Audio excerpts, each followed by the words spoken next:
Bollywood, a crucial part of India, but there might be no better picture of the new India than a mall. India is a nation built on about 15 million small stores, but it is changing to the malls. It's fair, actually, to call it mall mania. Under construction at this instant in this country, 300 malls. Right now, only 100 are open for business. And I got an exclusive tour of the most expensive luxury mall in all of India with the queen of the retail boom. Her name is Pia Singh. Now, she's a director at the biggest real estate company in this country. It's called DLF. It is the biggest company overall in terms of market capitalization. The slogan of the company is Building India. Now, the mogul behind DLF that you see there is Pia's father. His name is KP Singh, and he is the 8th richest man in the world. His net worth, $30 billion.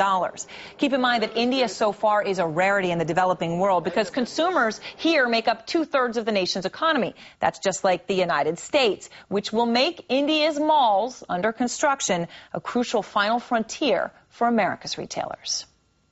Our ambition, our vision, and frankly, our history has really been building India, you know.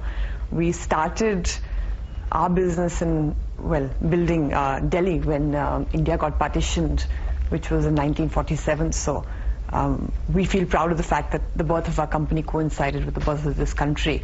You're the queen of retail.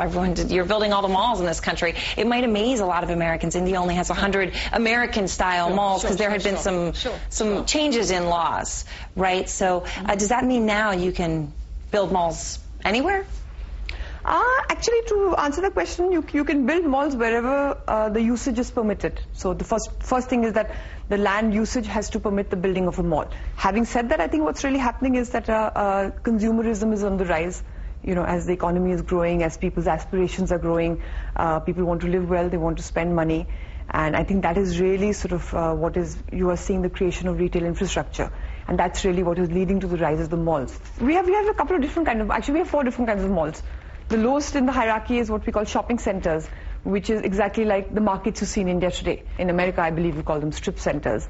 Then we have what we call city malls, which, in the western part of the world would be a high street. So it's a collection of sort of good brands. And then we have what we call the super malls, exactly what you're saying, which is the big box. So you have the big Bloomingdale's, Macy's. And the 4th kind would be this sort of luxury mall, you know. And you're building the first luxury mall in India right now, under construction. Yes. That actually is an exciting project, and we are building the first luxury mall, which is called Emporio, which will open in a couple of months in Delhi. We have plans to build the same kind of mall in almost about 10-15 cities in the country over the next 5 years.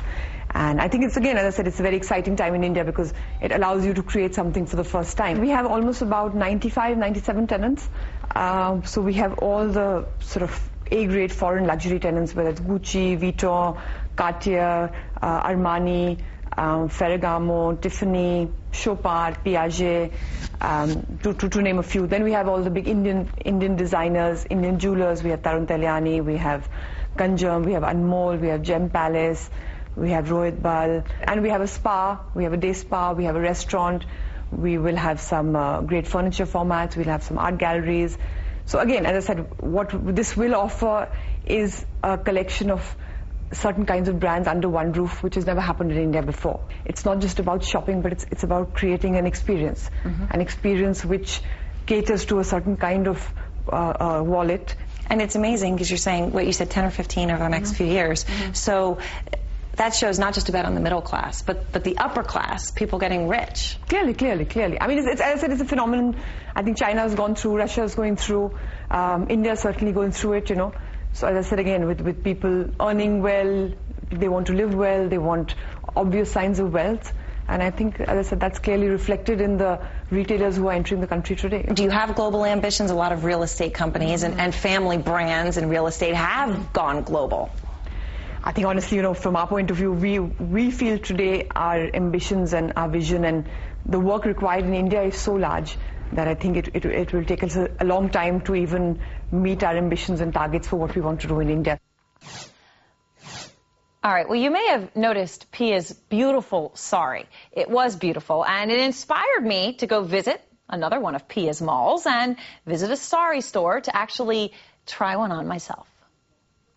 The first wrap dress. No, not Diane von Furstenberg. The sari. It's 5,000 years old and still a staple of women's wardrobes here.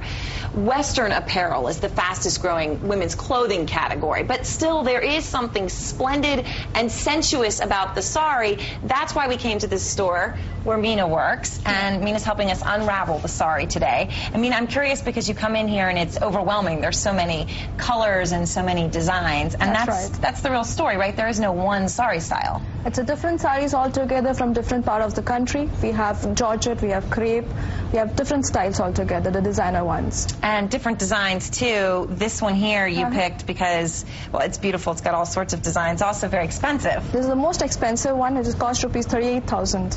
Okay, so that's about $1,000. And for those of you keeping track, you can get designer saris for up to $9,000. This is truly beautiful, but it's not cut because you have to have them cut, right, to your shape. To fit your shape. All right, so you picked one that I can try on. That's right. That's the one. It's a silk lehenga, the traditional Indian dress. All right, so let's take a look and, well, let's go try it on. So what kind of sari is this? This is actually a lehenga from Benares, and this is silk knitted. It is, and this is this a bridal gown or is this a? Yeah, it's a bridal one. Okay, all right. Well, it's beautiful. Yeah, you made it fit with the magic that you did. But now let's do the final touch.